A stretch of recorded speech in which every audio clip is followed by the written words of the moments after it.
देख रहे हैं के न्यूज, खबरों का सारथी। संसद सत्र के 14वें दिन लोकसभा में पेश होगा वक्फ बिल। किरण रिजिजू पहले राज्यसभा में बोलेंगे। 2014 का पुराना बिल वापस लिया जाएगा। आज सुबह 10 बजे कांग्रेस के लोकसभा सांसदों की होगी बैठक। राहुल गांधी की अध्यक्षता में होगी सांसदों की बड़ी बैठक। हरियाणा में विनेश फोगाट को मिलेगा सिल्वर मेडल विजेता वाला इनाम। सम्मान और सुविधाएं, सीएम ने किया ऐलान।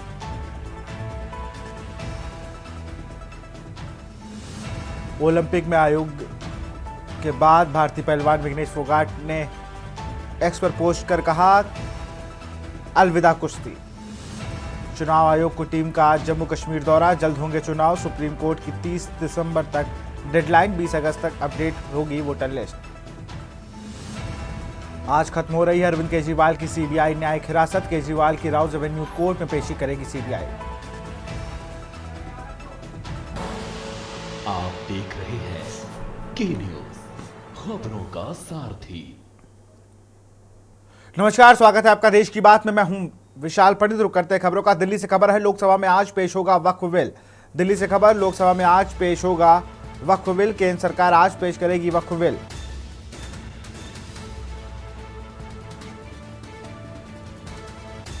वक्फ बोर्ड में सुधारों को लेकर पेश आएगा बिल। केंद्र सरकार वक्फ से जुड़े 2 बिल संसद में पेश करेगी। बिल के जरिए मुसलमान वक्फ कानून 1923 का होगा समापन। बिल 2 के जरिए वक्फ कानून 1995 में महत्वपूर्ण संशोधन होंगे।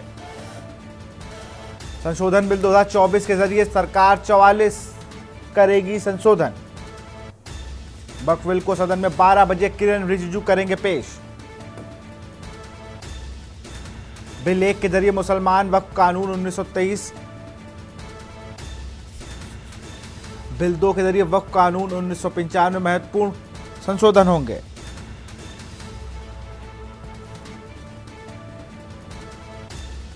और इसी खबर पर हमारे साथ विशेष संवाददाता अखिलेश सिंह जुड़ चुके हैं। अखिलेश, अगर बात की जाए तो वक्फ कानून को लेकर लगातार जो विपक्ष से प्रक्रियाएं थी और तमाम चीजों के बीच आज लगभग 12 बजे किरण रिजिजू संसदीय कार्य मंत्री हैं, वो इस बिल को पेश करेंगे। 2014 का जो बिल है उसे समाप्त भी करेंगे, वापस भी लेंगे।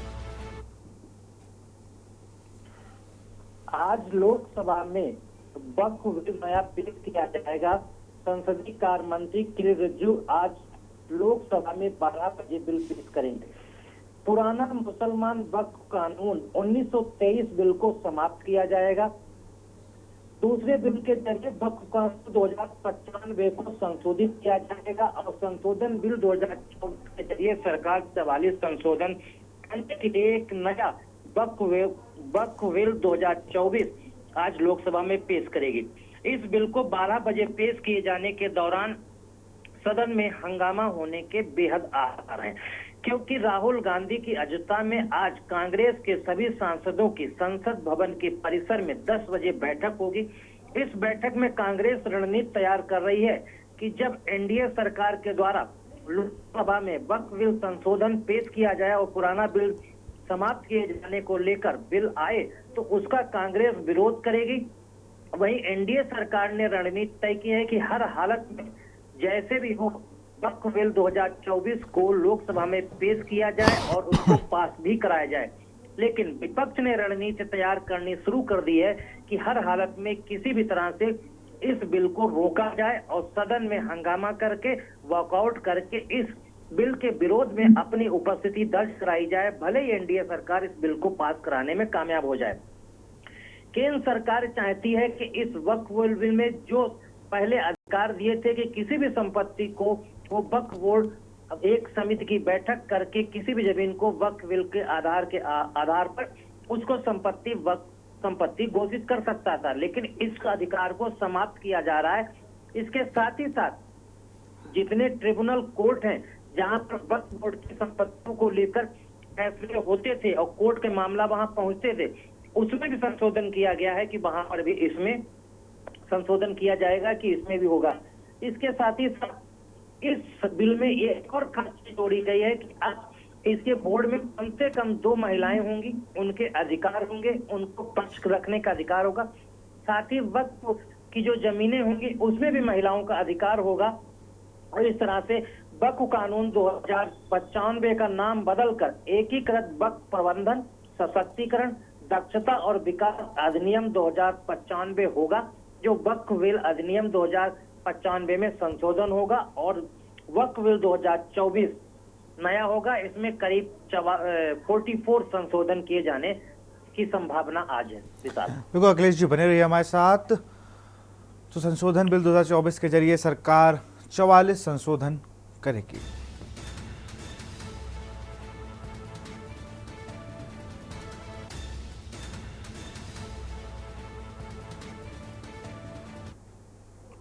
यहाँ रुक दे, छोटे से ब्रेक लिए जल्द हाजिर होंगे।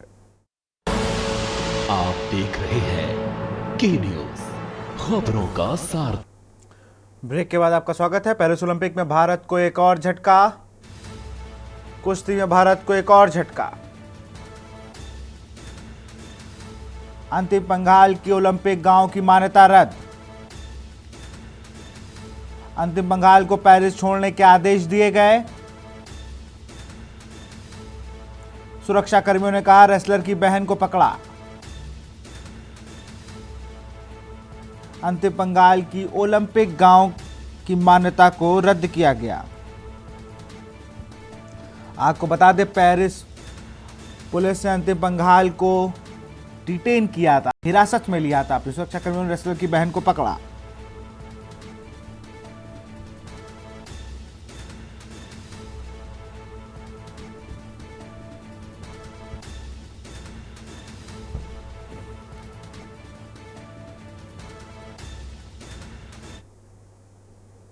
पेरिस से खबर है, विनेश फोगाट ने किया बड़ा ऐलान। ओलंपिक से विनेश फोगाट ने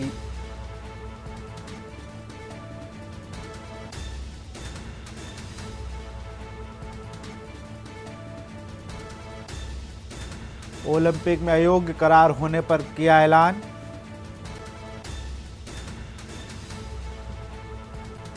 विनेश को समझाएंगे कि संन्यास ना ले, महावीर फोगाट ने यह बयान दिया है। ओलंपिक से विनेश आधे ओलंपिक में डिस्क्वालीफाई होने के बाद उन्होंने कुश्ती से संन्यास लिया है।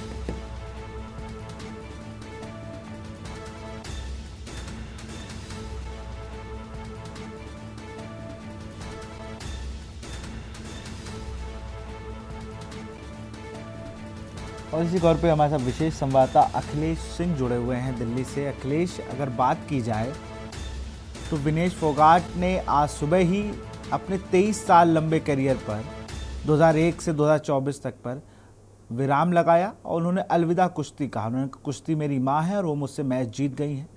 अब महावीर फोगाट का बड़ा बयान आया। उन्होंने कहा है कि हम उसे समझाएंगे कि संन्यास ना ले। विनेश फोगाट के साथ जो घटनाक्रम ओलंपिक में सामने आया, उससे विनेश फोगाट या उनके फैंस ही नहीं, पूरा देश भी मायूसी में एक बार बदल गया। क्योंकि हर कोई को उम्मीद थी कि विनेश फोगाट फाइनल में पहुंचने के बाद गोल्ड की बड़ी दावेदार मानी जा रही थी और ये भी कहा जा रहा था कि वो गोल्ड जीत सकती हैं। इन तमाम उम्मीदों के साथ जब देशवासियों पर, खासकर विनेश फोगाट के अरमानों पर पानी फिरा, तो आहत होकर वो एक बार झटके के साथ वो बीमार भी हुई, अस्पताल भी गई। वहां से आने के बाद उन्होंने एक बार फिर घोषणा की कि वो अब कुश्ती को अलविदा कहती हैं। और उन्होंने बाकायदा ये कहा कि कुश्ती जीत गई और मैं हार गई। और उन्होंने कहा कि 2001 से 2024 तक वो कुश्ती में उन्होंने अपनी पूरी कैरियर को और पूरी उम्र को उन्होंने लगा दिया। आज वो उसी से हार गई, इसलिए वो अलविदा कहती हैं। हालांकि उनके हरियाणा से जितने रेसलर से जुड़े हुए हैं, चाहे महावीर हो, उनको भी सभी उनको ये समझाने की कोशिश करने की बात कर रहे हैं कि उनको कुश्ती में बने रहने के लिए एक बार फिर वो लोग समझाएंगे और अगले ओलंपिक तक उनको मानसिक तौर पर तैयार करने की कोशिश करेंगे। लेकिन सवाल सबसे बड़ा यही उठता है कि आखिरकार ओलंपिक में ऐसा क्या हुआ, जबकि अंतरराष्ट्रीय स्तर के कई देशों के रेसलर ने विनेश फोगाट के समर्थन में आवाज उठाई और उन्होंने कहा कि इस पर विचार करना चाहिए, ओलंपिक में कुछ संशोधन करना चाहिए। जहां तक सवाल है वजन बढ़ने का, तो वजन की भी जो नाप है उसको अगले दिन तक करना चाहिए और अगले दिन तक करना चाहिए, उस पर भी विचार किया जाना चाहिए। क्योंकि किसी के खिलाड़ी के अरमानों पर जब पानी फिर जाता है, जब वो इतनी कड़ी मेहनत के बाद ओलंपिक पहुंचती और वो मेडल जीतने की सबसे मजबूत दावेदार होती, उस समय उसके साथ इस तरह का कोई घटना होता है तो इसमें बदलाव करना चाहिए। तो सबसे बड़ी बात है कि भारत सरकार की तरफ से क्या कदम उठाए गए, जो विपक्ष लगातार मांग कर रहा था। भारत सरकार का स्टैंड विनेश फोगाट के मामले में क्या है, ओलंपिक संघ को लेकर क्या किया जा रहा है, तो इन तमाम चीजों के लिए जो सवाल उठ रहे थे विपक्ष की तरफ से, सरकार क्या कर रही थी, इन तमाम चीजों को लेकर विनेश फोगाट और उनके समर्थक और खासी ही पूरे देश के जो फैंस उनके हैं, उनके अंदर भी मायूसी है कि वो एक मेडल जीतने से रह गई, जो गोल्ड मेडल जीतने की ओर बढ़ रही थी। बिल्कुल, अखिलेश बने रहिए हमारे साथ। आप ओलंपिक में अयोग्य करार होने पर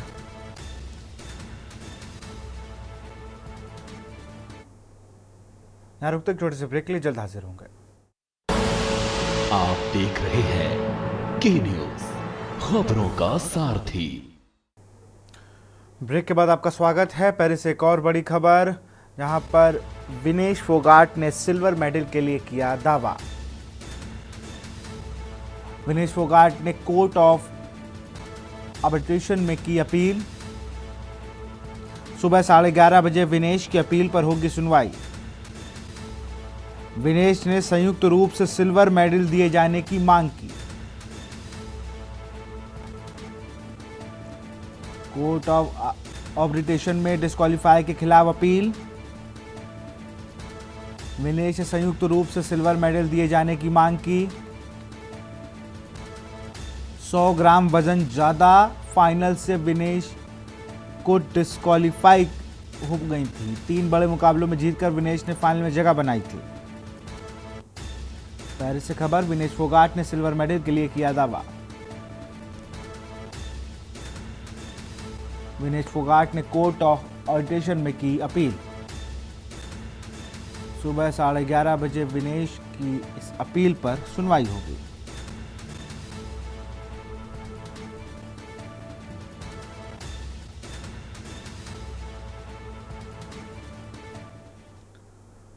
दिल्ली से खबर आपको बता रहे, केजरीवाल की आज न्यायिक हिरासत हो रही है खत्म। राउज एवेन्यू कोर्ट में आज केजरीवाल की पेशी। दिल्ली से खबर, केजरीवाल की न्यायिक हिरासत हो रही खत्म। राउज एवेन्यू कोर्ट में आज केजरीवाल की है पेशी।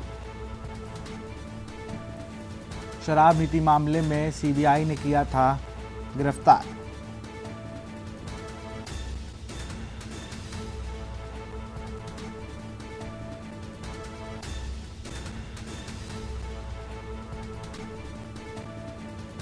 राउज एवेन्यू कोर्ट में आज केजरीवाल की है पेशी। इसी खबर पर अखिलेश सिंह विशेष संवाददाता हमारे साथ फोन लाइन पर जुड़े हुए हैं।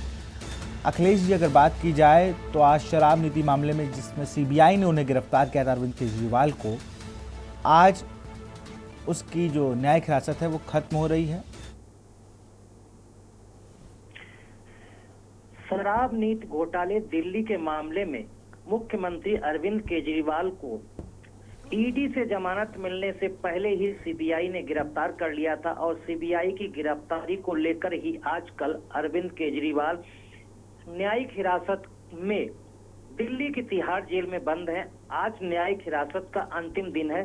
आज अरविंद केजरीवाल की न्यायिक हिरासत खत्म हो रही है। न्यायिक हिरासत खत्म होने की अंतिम तारीख होने की वजह से आज अरविंद केजरीवाल को राउज एवेन्यू कोर्ट में पेश किया जाएगा। पेशी के दौरान अरविंद केजरीवाल के तरफ से उनके वकील और सीबीआई के वकील भी पेश होंगे। दोनों पक्षों की तरफ से दलील रखी जाएगी कि न्यायिक हिरासत को खत्म करके अरविंद केजरीवाल को छोड़ा जाए, लेकिन सीबीआई के तरफ से पेश होंगे वकीलों की तरफ से दलील रखी जाएगी कि न्यायिक हिरासत को बढ़ाया जाए। अभी इनको जेल से बाहर रखने से गवाहों तथ्यों के साथ छेड़छाड़ हो सकती है, इसलिए इनकी न्यायिक हिरासत को बढ़ाने की मांग कोर्ट से सीबीआई के वकील से की जाएगी। इसके साथ ही बता दें कि अरविंद केजरीवाल को सुप्रीम कोर्ट से ईडी की गिरफ्तारी के मामले में जमानत मिल चुकी है। अब अरविंद केजरीवाल ने सीबीआई की गिरफ्तारी के खिलाफ सुप्रीम कोर्ट में चुनौती अर्जी दाखिल कर रखी है। उस पर एक तरफ सुनवाई चल रही है, तो अब ये देखना होगा कि आज राउज एवेन्यू कोर्ट में अरविंद केजरीवाल की खत्म हो रही न्यायिक हिरासत खत्म होगी या फिर न्यायिक हिरासत बढ़ेगी और एक बार फिर उनको तिहाड़ जेल जाना पड़ सकता है।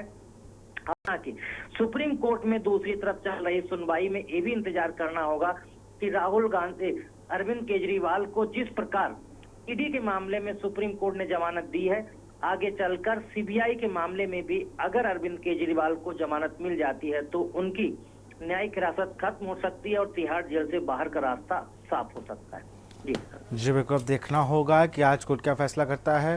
जुड़े रहिए आप हमारे साथ। रावसभा कोर्ट में आज केजरीवाल की पेशी।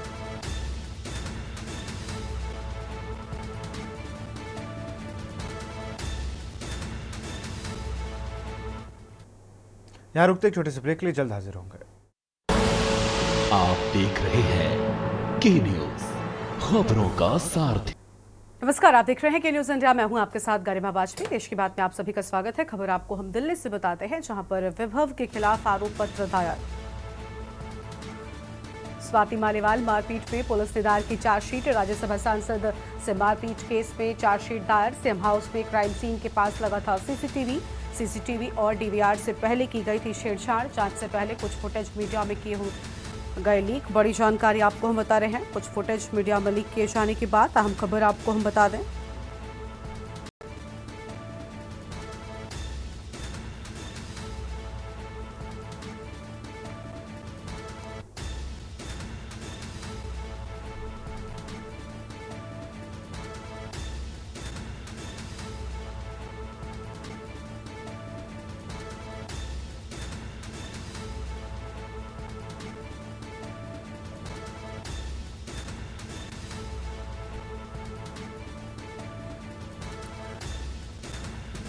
और इसी खबर पर बातचीत के लिए हमारे साथ में विशेष संवाददाता अखिलेश सिंह जी जुड़ चुके हैं। अखिलेश जी, राज्यसभा सांसद से मारपीट केस में ये चार्जशीट दायर हो गई है, पूरी जानकारी क्या है, पूरा अपडेट क्या है इस मामले से जुड़ा आपके पास? आम आदमी पार्टी की राज्यसभा सांसद स्वाति मालीवाल को लेकर मामला जो अब तक चल रहा है, कोर्ट से लेकर पुलिस से लेकर जेल तक मामला लगातार रही है कि आम आदमी पार्टी की राज्यसभा सांसद स्वाति मालीवाल जब अरविंद केजरीवाल के सरकारी आवास मुख्यमंत्री मिलने गई थी तो अरविंद केजरीवाल के पे विभव कुमार के साथ उनकी मारपीट हुई थी। इसमें स्वाति मालीवाल ने एफआईआर दर्ज कराई थी कि विभव कुमार ने उनके साथ मारपीट की, बदसलूकी की। इस तरह की एफआईआर होने के बाद विभव कुमार को दिल्ली पुलिस ने गिरफ्तार किया था। दिल्ली पुलिस ने गिरफ्तारी के बाद इस समय विभव कुमार न्यायिक हिरासत में चल रहे हैं और दिल्ली की तिहाड़ जेल में बंद है। आज उसमें पेशी होनी है तो विभव कुमार लगातार ये कह रहे हैं कि उसमें आरोप के बाद एक के बाद आरोप के नए नए खुलासे हो रहे हैं। अब एक नया खुलासा ये हुआ है कि स्वाति मालीवाल के साथ मुख्यमंत्री आवास दिल्ली में विभव कुमार अरविंद केजरीवाल के जो पीए थे उन्होंने इनके साथ मारपीट की और यहाँ तक कहा गया कि जो फुटेज थे उनको भी डिलीट किया गया। कहा गया कि विभव कुमार ने उनके कई थप्पड़ मारे जैसा कि आरोप लगाया जा रहा है और कहा भी जा रहा है कि ये सारा रिकॉर्ड सीसीटीवी फुटेज में रिकॉर्ड भी हुआ था, जिसकी डीवीआर में उन फुटेज को डिलीट किया था। वो साक्ष्य थे जो पुलिस के हाथ नहीं लग सके थे, जिनमें राज्यसभा सांसद स्वाति मालीवाल को विभव कुमार के द्वारा पिटाई की जा रही, जैसा उन्होंने आरोप लगाया है और कहा है कि साक्ष्य मिटाए गए हैं। अब ये देखना होगा कि दिल्ली पुलिस उन साक्ष्यों को जुटाने के लिए विभव कुमार से फिर से पूछताछ करती है, उस डीवीआर को कलेक्ट करती है जो डीवीआर मुख्यमंत्री के आवास में लगी है, उस डीवीआर से जो फुटेज डिलीट किए हैं उनको रिकवर करने के लिए क्या करती है। तो ये तमाम तरह के सवाल हैं और तमाम तरह के तथ्य हैं जिनको पुलिस के लिए जुटाना चुनौती भी है और पुलिस अगर इन सब चीजों में जुटाने में कामयाब होती है तो राज्यसभा सांसद स्वाति मालीवाल की तरफ से विभव कुमार पर जो भी आरोप लगाए हैं वो उन आरोपों को पुख्ता तरीके से प्रूफ हो सकते हैं। तो ये अब देखना होगा कि दिल्ली पुलिस की अहम भूमिका बन जाती है कि दिल्ली पुलिस उस डीवीआर को रिकवर करती है, रिकवर करने के बाद उन फुटेज को रिकवर करती है जो फुटेज में जिसमें स्वाति मालीवाल कहती हैं कि उनको उनकी पिटाई की गई और विभव कुमार ने उनकी पिटाई की तो वो फुटेज वहां से डिलीट किए गए थे। तो ये देखना होगा। जी बहुत शुक्रिया आपका हमारे साथ जुड़ने के लिए अखिलेश और अहम जानकारी साझा करने के लिए। तो पुलिस का दावा है कि सीसीटीवी लीक करना साजिश है। बड़ी खबर आपको हम बता रहे हैं। इस पूरे मामले में चार्जशीट दायर हो गई है। विभव ने स्वाति को 8 थप्पड़ मारे थे। पुलिस की ओर से ये बड़ी बातें सामने आई है। बड़ी जानकारी आपको हम बता रहे हैं। इस पूरे मामले में चार्जशीट दायर हो चुकी है। राज्यसभा सांसद से मारपीट केस से जुड़ा ये पूरी जानकारी आपको हम बता दें। सीएम हाउस में ये पूरी घटना होने के बाद सामने आई थी। सीसीटीवी और डीवीआर से पहले की गई थी छेड़छाड़। और अगली खबर आपको हम दिल्ली से बताते हैं। अगली बड़ी जानकारी दिल्ली से बताते हैं, जहां पर राष्ट्रपति द्रौपदी मुर्मू का न्यूजीलैंड दौरा। दिल्ली से बड़ी जानकारी आपको हम बता रहे हैं। राष्ट्रपति द्रौपदी मुर्मू का न्यूजीलैंड दौरा। न्यूजीलैंड की राजकीय यात्रा पर वेलिंगटन पहुंची मुर्मू। और विदेश मंत्रालय के प्रवक्ता रणधीर जायसवाल ने ट्वीट किया। बड़ी खबर आपको हम बता रहे हैं। भारत न्यूजीलैंड साझेदारी को बढ़ावा देने के लिए चर्चा। न्यूजीलैंड के नेतृत्व के साथ करेंगे ठोस बातचीत। अहम खबर आपको हम बता रहे हैं। राष्ट्रपति को वेलिंगटन के गवर्नमेंट हाउस में किया सम्मानित। पारंपरिक माओरी पिहुरी समारोह में किया गया सम्मानित। राष्ट्रपति को रॉयल गार्ड ऑफ ऑनर भी दिया गया। दिल्ली से खबर, राष्ट्रपति द्रौपदी मुर्मू का न्यूजीलैंड दौरा। न्यूजीलैंड की राजकीय यात्रा पर वेलिंगटन पहुंची मुर्मू।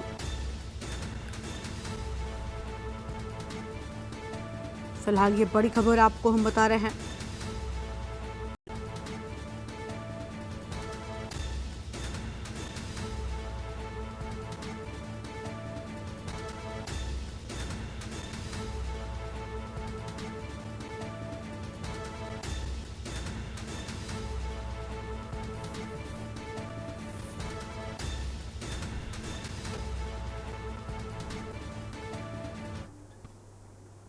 और अगली खबर का रुख कर लेते हैं। अगली बड़ी जानकारी आपको लखनऊ से बताते हैं। लखनऊ से खबर, जहां पर सपा नेता मोहित खान का होगा डीएनए टेस्ट। लखनऊ से बड़ी जानकारी आपको हम बता रहे हैं। गैंगरेप कांड में मोहित खान का डीएनए टेस्ट किया जाएगा। बड़ी खबर आपको हम बता रहे हैं। और अयोध्या जेल में बंद मोहित का सैंपल लिया जाएगा। बड़ी खबर आपको हम बता दें, जहां पर अयोध्या जेल में बंद मोहित का लिया जाएगा सैंपल।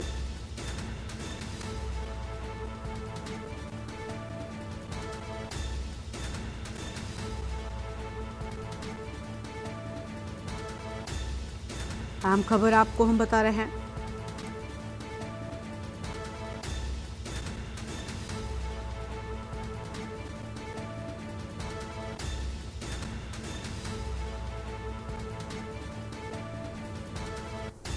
बड़ी जानकारी आपको हम बता दें। लखनऊ से सपा नेता मोहित खान का होगा डीएनए टेस्ट।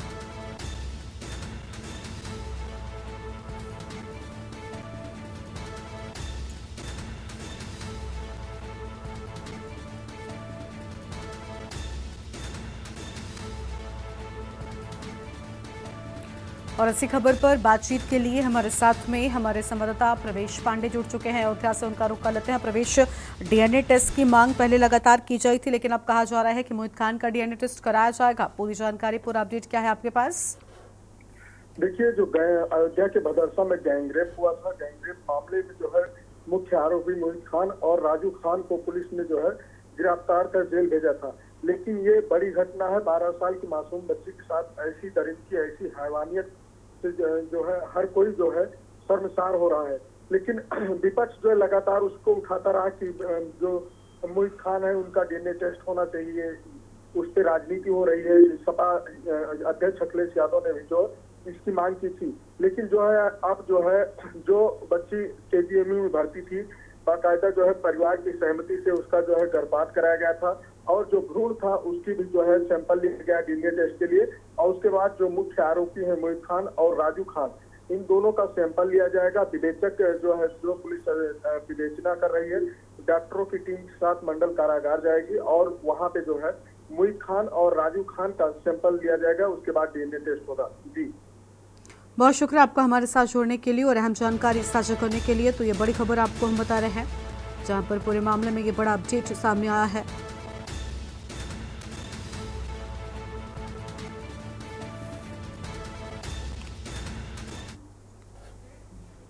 और यहां पर रुकते हैं एक छोटे से ब्रेक के लिए, फौरन आंसर होंगे। आप देख रहे हैं के न्यूज, खबरों का सारथी। ब्रेक के बाद आप सभी का स्वागत है। अगली खबर आपको हम लखनऊ से बताते हैं, जहां पर डीसीपी ने चिन्हट थाने का औचक निरीक्षण किया है। और डीसीपी शशांक सिंह ने चिन्हट थाने का किया निरीक्षण। और थाना परिसर, सीसीटीएनएस रूम, कर्मचारी बैरक, इन सभी जगहों का निरीक्षण किए जाने की बात सामने आई है। बड़ी जानकारी आपको हम बता रहे हैं।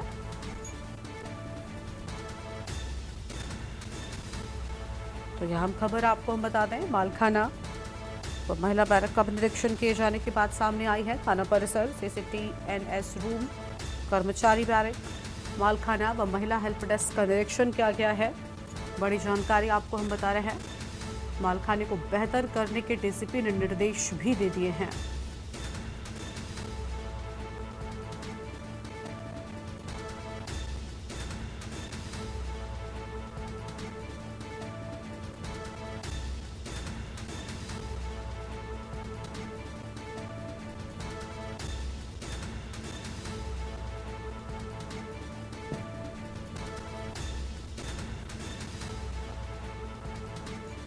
बड़ी खबर, क्राइम कंट्रोल पीट क्षेत्र में भ्रमण करने के निर्देश। शाम जानकारी आपको हम बता रहे हैं। मालखाने को बेहतर करने के निर्देश। थाने में ड्यूटी पर मौजूद मुंशी से की गई बातचीत। महिला हेल्प डेस्क अधिकारी से बातचीत की गई।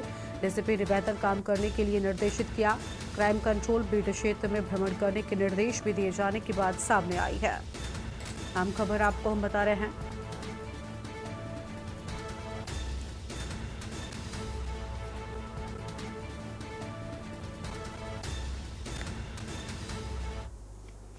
और अगली खबर आपको हम सिद्धार्थनगर से बताते हैं, जहां पर पुरानी रंजिश को लेकर दो पक्षों में जमकर मारपीट हो गई। मारपीट का वीडियो सोशल मीडिया पर वायरल हुआ है।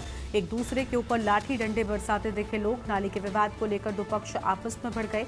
दोनों पक्षों के करीब 6 लोग मारपीट में घायल हो गए हैं। बड़ी खबर आपको हम बता दें, जहां पर दोनों पक्षों के करीब 6 लोगों के मारपीट में घायल होने की बात सामने आई है।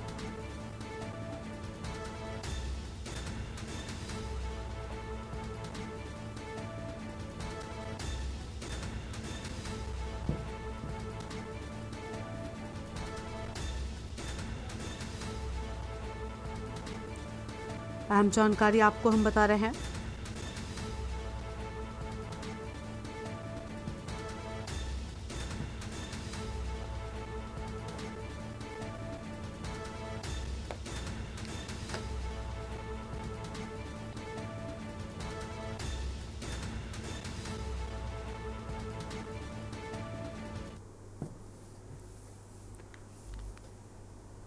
अगस्त का बताया जाता है वायरल वीडियो। जमुहा गांव का बताया जाता है वायरल वीडियो। बड़ी खबर आपको हम बता रहे हैं।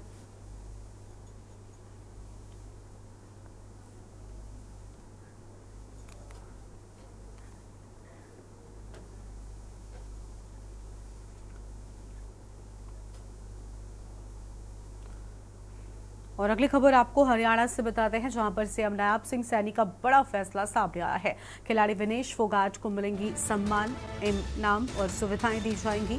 और हमारे लिए विनेश फोगाट एक चैंपियन है, CM की ओर से बड़ी बातें कही गई हैं। विनेश के प्रदर्शन पर पूरे भारत को गर्व है, CM की ओर से ये भी कहा गया। तो ये बड़ी जानकारी आपको हम बता रहे हैं, जहां पर विनेश फोगाट को लेकर मुख्यमंत्री की ओर से बड़ी घोषणाएं कर दी गई। उन्होंने कहा कि हमारे लिए विनेश फोगाट एक चैंपियन है और विनेश को मेडल मिलेगा, सिल्वर मेडल और विजेता वाला इनाम भी मिलेगा। तो ये बड़ी जानकारी आपको हम बता रहे हैं। सम्मान, इनाम और सुविधाएं भी दी जाएंगी। CM की ओर से बड़ी बातें सामने आई हैं। उन्होंने कहा कि हमारे लिए विनेश खुद एक चैंपियन है और पूरे देश को उन पर गर्व है। तो हरियाणा की हमारी बहादुर बेटी विनेश फोगाट ने जबरदस्त प्रदर्शन करके ओलंपिक में फाइनल में प्रवेश किया था। किन्हीं कारणों से वो भले ही ओलंपिक का फाइनल नहीं खेल पाई हो, लेकिन हम सब के लिए वो एक चैंपियन है। हमारी सरकार ने ये फैसला किया है कि विनेश फोगाट का स्वागत और अभिनंदन एक मेडलिस्ट की तरह ही किया जाएगा। हरियाणा सरकार ओलंपिक रजत पदक विजेता को जो सम्मान, इनाम और सुविधाएं देती है, वो सभी विनेश फोगाट को भी कृतज्ञतापूर्वक दी जाएंगी। तो देखिए, विनेश फोगाट को लेकर CM नायब सिंह सैनी की ओर से ये बड़ी बातें कही गई हैं।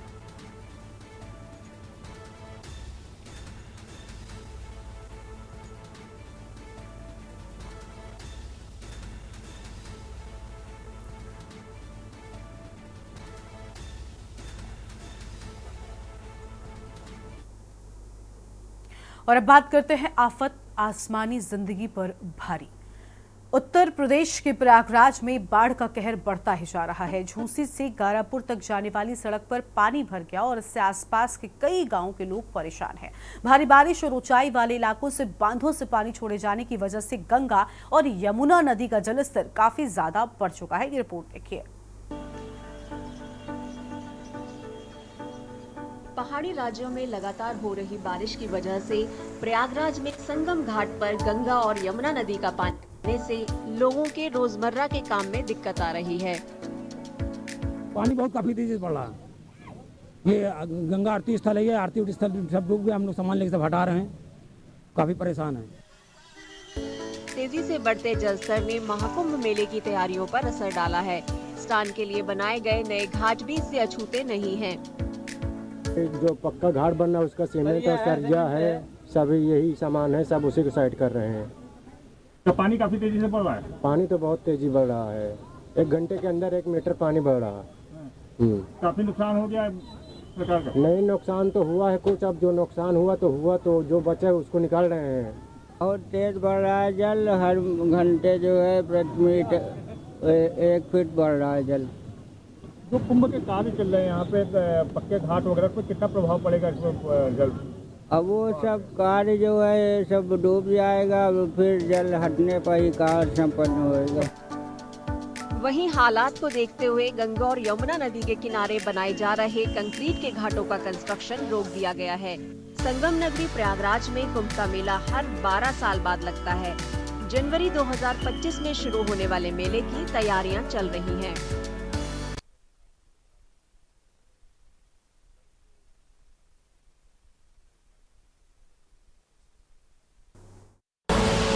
आप देख रहे हैं के न्यूज, खबरों का सारथी। ब्रेक के बाद आप सभी का स्वागत है।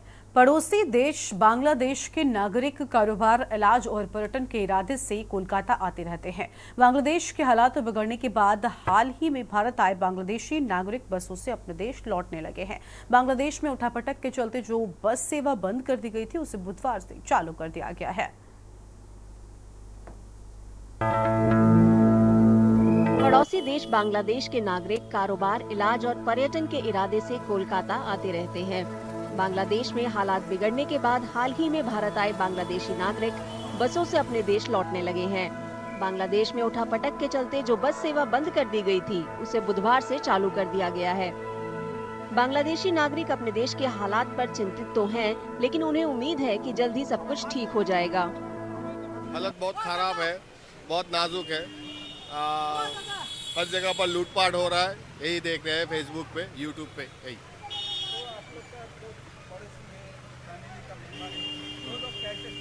वो लोग डरे से रहते हैं। अब कहाँ से कहाँ चोरी होगा वो सब टैकल दे रहा है। हाँ, ज़रूर भी टेंशन होगा ना।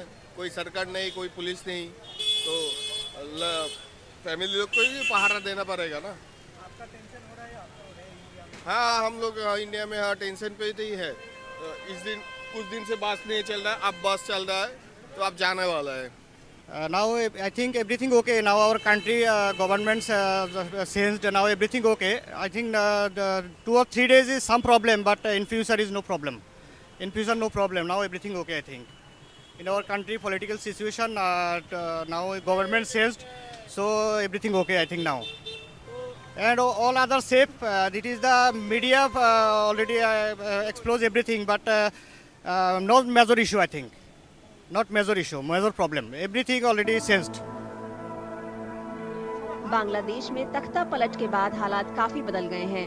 15 सालों तक देश पर शासन करने वाली शेख हसीना को भारी विरोध के बाद इस्तीफे के साथ साथ देश भी छोड़ना पड़ा। नौकरी में आरक्षण नीति के खिलाफ शुरू हुआ आंदोलन इतना बढ़ गया कि तख्ता पलट के हालात बन गए। जिस दिन भी शेख हसीना भाग गया ना, वो दिन बहुत मंदिर भी भांगा, बहुत बंग भवन ही, जादूगर ही, इधर भी बहुत खतरा किया। अभी तो हुआ आस्ते आस्ते भी सिचुएशन बहुत अच्छा हो रहा है। तो आपको टेंशन नहीं है? टेंशन क्या है? टेंशन तो अभी करेगा जो फायदा भी नहीं है। टेंशन तो अभी कमता है, कमती है। तो आप तो आज लौट रहे हैं घर, तो घर लौटने के बाद उसका पहले क्या कोई बात नहीं हुआ? मैं लड़ूंगा 2-3 दिन पर, वो इधर भी बॉर्डर भी परिस्थिति भी अच्छा हो जाएगा ना, वो टाइम भी मैं घर में फिरूंगा, इसलिए मैं वेट कर रहा है कभी फिरूंगा। बांग्लादेश का सिचुएशन पहले खराब था, अभी अच्छा होता है, तो अच्छा होता है, अभी अच्छा है। आपका परिवार सबका साथ बात किया है, कैसे हैं वो लोग? हाँ, बात किया, मैं मेरा परिवार के साथ बात किया। तो आपको कलकत्ता में घूमने आया था, जा रहा है, आपको टेंशन नहीं हो रहा है? नहीं मेरा कुछ टेंशन नहीं हो रहा है। मेरा अपना मुल्क में जाएगा अच्छा है। नहीं कोई टेंशन नहीं। बांग्लादेश में मौजूदा हालात को देखते हुए पश्चिम बंगाल के सीमावर्ती इलाकों में सुरक्षा बढ़ा दी गई है। उत्तर 24 परगना जिले में भारत बांग्लादेश सीमा से 300 मीटर की दूरी पर बैरिकेड्स लगा दिए गए हैं। आम जनता के लिए भी बॉर्डर पार करने पर रोक लगा दी गई है।